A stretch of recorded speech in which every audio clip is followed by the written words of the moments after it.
친절한 기독교 2- 하나님의 침공. 이처럼 무신론은 단순하기 그지없는 것입니다. 그런데 무신론만큼이나 단순한 관점이 하나 더 있습니다.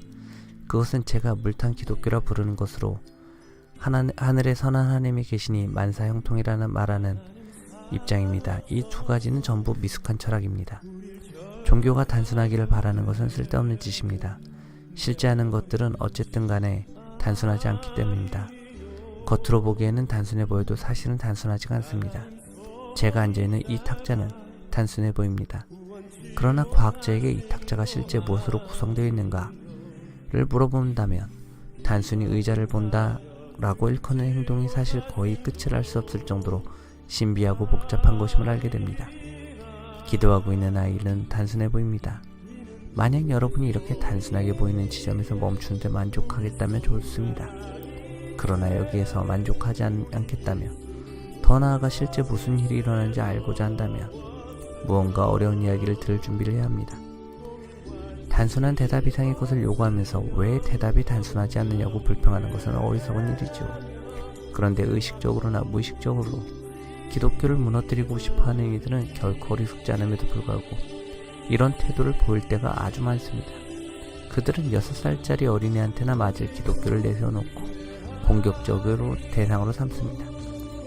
그래서 교육받은 성인들이 실제로 믿고 있는 기독교 교리를 설명해 주려 하면 머리가 핑돌 정도로 복잡하다고 투덜거리면서 하나님이란 존재가 정말 있다면 종교를 단순하게 만들었을 것이라고 불평하죠. 단순한 것이 아름답다느니 하는 말들을 늘어놓으면서 말입니다. 자기 입장을 손바닥 뒤집듯이 바꿔가면서 여러분의 시간만을 축내기 십상인 이런 사람들을 경계하는 것이 좋습니다. 종교를 단순하게 만들 수 있다는 개념에 주의하십시오. 이것은 종교가 자신의 본성에 관한 절대 불변의 사실들을 공표하신 하나님의 말씀이 아닌 단순한 하나님의 발명품인 양 착각한 데서 비롯된 개념입니다. 제 경험으로 볼 때 실제 복잡할 뿐 아니라 대개는 기이하기까지 합니다. 실제는 말끔하거나 분명하지 않으며 여러분이 예상하는 바와도 아주 다릅니다. 예컨대 지구를 비롯한 여러 행성이 태양 주위를 돈다는 것을 알았을 때 여러분은 자연스럽게 그 행성들의 조화를 이루고 있으리라 생각하고, 그러나 실제로 크기에서든지 간격에서든지 어떤 규칙에서나 동기도 발견할 수 없습니다. 어떤 행성엔 달이 하나 있고 어떤 행성엔 4개가 있으며 어떤 행성엔 2개가 있고 어떤 행성엔 하나도 없고 또 어떤 행성에는 띠가 둘렸죠. 사실 실제란 대개 여러분이 짐작할 수 없는 것들입니다. 이것이 제가 기독교를 믿는 이유 가운데 하나입니다. 기독교는 여러분이 짐작할 수 없는 종교입니다. 만일 기독교가 우리가 늘 예상하는 것 같이 같은 종류의 우주를 제시한다면 저는 기독교를 인간이 만들어낸 종교로 생각할 것입니다. 그러나 사실상 기독교는 인간이 만들어낼 수 없는 부류의 것이 아닙니다. 실제 하는 것들이 다 그렇듯 기독교에도 우리 예상과 맞지 않은 기묘한 비틀림이 있습니다. 그러니 이제 미숙한 철학들은 다 제쳐두기로 합시다. 문제 자체가 단순하지 않고 따라서 답 또한 단순하지 않을 테니 말입니다. 그렇다면 문제는 무엇일까요? 이 우주에는 분명 나쁜 것들과 명백히 무의미한 것들이 많이 존재하지만 동시에 우리 인간들처럼 그것이 나쁘고 무의미하다는 점을 아는 생물도 존재합니다. 이 모든 사실들을 정면으로 다루는 관점은 단 2가지뿐입니다. 하나는 기독교적 관점으로 세상은 원래 좋았는데 나빠졌으며 그럼에도 불구하고 돌아가야 할 원래 모습의 기억이 여전히 남아있다고 보는 입장입니다. 다른 관점은 이원론이라는 것입니다. 이원론은 모든 것의 배후에 선과 악이라는 2개의 동등하며 독립적인 힘이 있으며 우주는 그 두 힘이 끊임없이 싸우는 전쟁터라 믿습니다. 저는 개인적으로 지금까지 나온 이론 중에서 이 이원론이 기독교 다음으로 가장 남성적이고 분별력 있는 관점이라고 생각합니다. 그러나 여기는 함정이 하나 있습니다. 이원론에 따르면 두힘 내지 두영 또는 두신은 아주 독립적인 존재입니다. 두힘은 모두 영원 전부터 존재했습니다. 그 중에 하나가 다른 하나를 만든 것도 아니고 하나님으로 자처할 수 있는 권리를 더 가진 것도 아닙니다. 아마 두힘은 각자 선하며 상대방이 악하다고 생각하는 것입니다. 둘 중에 하나는 미움과 잔인성을 좋아하고 다른 하나는 사랑과 자비를 좋아하는데 두힘 모두 자기가 선하다고 주장합니다. 그렇다면 우리는 대체 어떤 뜻에서 하나는 선한 힘이라 부르고 하나는 악한 힘이라 부르는 것입니까? 단순히 어쩌다 보니 하나를 다른 하나보다 더 좋아하게 되었다는 뜻에서 그렇게 부르는 것이든지, 아니면 두임이 스스로 어떻게 생각하느냐 상관없이, 또 인간들이 현재 둘 중에 어떤 것을 더 좋아하느냐 상관없이 두임 가운데 하나가 스스로 선하게 여기는 것은 사실상 틀린 생각이고 잘못된 생각이라는 뜻에서 그렇게 부르는 것이든지 둘 중에 하나일 것입니다. 만일 어쩌다 보니 선하님이 더 좋아하게 되었다는 뜻에서 그렇게 부르는 것이라면 선과악에서 더 이상 아무 말도 할 수 없습니다. 선이란 어쩌다 보니 순간에 더 좋아하게 된 것이 아니라 여러분이 더 좋아해야만 하는 것을 뜻하는 것이기 때문입니다. 만약 선하다는 것이 단지 별 이유 없이 마음이 끌리는 편에 합세하는 것을 뜻한다면 그때에서는 선이라 불릴 가치가 없습니다. 그러니까 우리가 하나를 선하다 부르고 다른 하나를 악하다 부르는 데에는 두인 가운데 하나는 실제로 그르며 다른 하나는 실제로 옳다는 뜻이 들어있습니다. 그런데 여러분은 이렇게 말하는 순간 두임을 제외한 제3의 존재, 즉 두임 중 하나가 거기에 부합되지만 다른 하나는 부합되지 않는 어떤 법칙 내지는 기준 또는 규칙을 우주에 끌어들인 셈이 됩니다. 이처럼 그 기준에 따라 두임을 판단하게 되는 것을 볼 때 그 기준 내지 그 기준을 만든 존재는 그 두임보다 더 오래전부터 있었을 것이고 더 높은 곳에 있을 것입니다. 그야말로 진정한 하나님일 것입니다.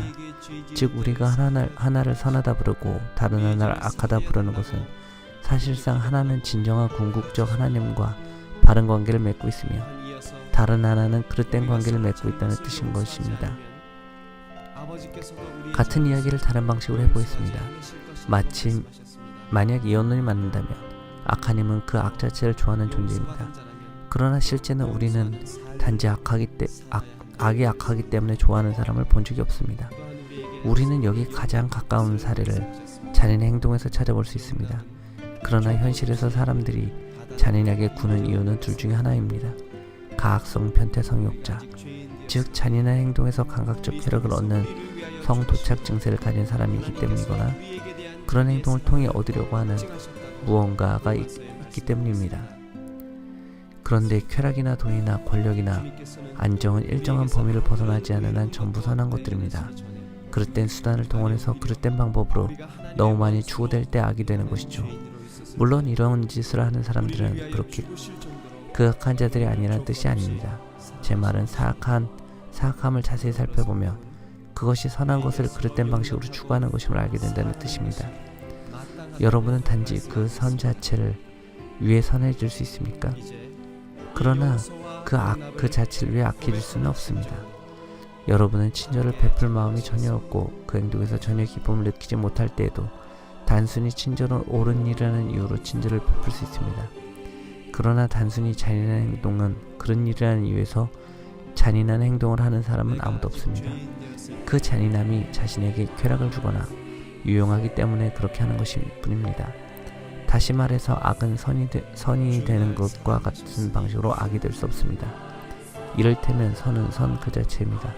그러나 악은 선이 부패한 것에 지나지 않습니다. 무언가 부패했다는 것은 처음에는 좋은 것이었다는 뜻입니다. 우리가 가학성 변태 성욕을 성도착이라 부릅니다. 그런데 도착되었다 말할 수 있으려면 먼저 정상적인 성관계에 대한 개념이 있어야 합니다.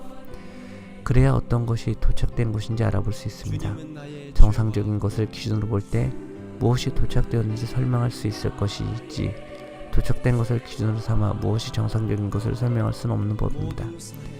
그렇다면 이혼론에서 가정하고 있는 바 선하님과 동등한 입자를 가진 존재, 선하님이 선을 사랑하는 것 같이 악을 사랑하는 악하님이 존재라는 것은 단순히 어깨비에 불과합니다. 악하님이 악해지려면 먼저 선한 것을 원하고 그 다음에 잘못된 방식으로 그것을 추구해야 합니다. 충동을 왜곡시키려면 그보다 먼저 왜곡시킬 좋은 충동이 있어야 한다는 것입니다.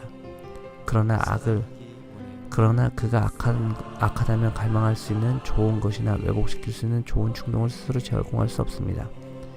그렇다면 결국 그가 독립적인 존재가 아니라는 뜻이 됩니다. 그는 선하님이 다스리는 세상의 일부에 불과합니다. 그는 선하님에 의해 만들어진 존재이거나 두 힘 모두 너머에 있는 어떤 힘에 창조된 존재입니다. 더 간단히 말해봅시다.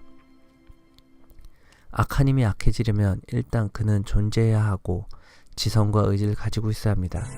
그런데 존재나 지성이나 의지 있는 그 자체로 모든 사는 것들입니다. 그러므로 그는 좋은 신으로부터 그것들을 얻어오는 수밖에 없습니다. 악해지기 위해서 적의 적을 빌려오거나 훔쳐와야 한다는 것입니다.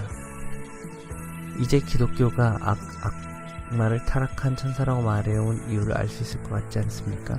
이것은 단순히 아이들을 위해 만들어낸 이야기거리가 아닙니다. 이것은 악이 원형이 아니라 원형에 기생하는 것임을 깊이 인식한 데서 나온 말입니다. 악이 악을 행할 수 있게 하는 힘은 선에서 옵니다. 악한 자가 효율적으로 악해지는 데 필요한 모든 것은 그 자체로 다 선한 것들입니다. 이것이 엄밀한 의미에서 볼 때 이원론을 통할 수 없는 의미입니다. 그러나 저는 참된 기독교가 사람들이 생각 이상으로 이원론에 아주 가깝다는 사실을 기꺼이 인정합니다. 처음으로 신약 성경을 진지하게 읽었을 때 놀랐던 점 가운데 하나는 우주 안에 존재하는 어두운 권세에 관한 언급이 상당히 많았다는 것입니다. 그러나 기독교는 이 어두운 권세 역시 하나님이 창조하신 존재로 본래 선하게 창조되었으며 후에 악하게 변한 존재로 생각하는 점에서 이원론과 구별됩니다. 이 우주가 전쟁 중이라는 견해에서도 기독교는 이원론에 동의합니다. 그러나 이 전쟁을 두 독립적 권세를 간에 일어난 일로 생각하지 않습니다. 기독교는 이 전쟁을 일종의 내란 내지는 반란으로 생각하며 우리가 살고 있는 우주가 반역자들에게 일부 점령당했다고 생각합니다. 적들의 점령지역, 이것이 현재 이 세상의 모습입니다. 기독교는 합법적 왕이 이를테면 변장을 한 채 어떻게 이 지역에 상륙했는가에 관한 이야기로서 우리 또한 이 거대한 파괴작전에 참여할 것을 촉구합니다. 교회에 가면 동지들의 비밀 무전을 들을 수 있습니다. 그렇기 때문에 적들이 우리를 문화에 못 나가게 하려고 그토록 노심초사하는 것입니다. 적은 이 일을 위해 우리를 자만하고 게으름과 지적 허용을 이용하고 있습니다. 저에게 요즘 같은 시대에나 어울릴 악마를 다시 소개할 생각은 아니겠지라고 묻고 싶은 분들도 있을 겁니다. 글쎄요, 요즘 같은 시대라는 것이 이 문제와 무슨 상관이 있는지 모르겠군요. 또 저는 악마에게 정말 발톱과 뿔이 있는지 알아볼 만큼 꼼꼼하지 못합니다. 그러나 그 점에 외의 점에서라면 제 대답은 그렇습니다라는 것입니다. 저는 악마의 생김새에 대해서는 아는 바가 없습니다. 만약 누군가가 악마를 정말 더 알고 싶어하는 분이 있다면 이렇게 말씀드리고 싶습니다. 걱정 마세요. 당신이 정말 원한다면 알게 될 것입니다.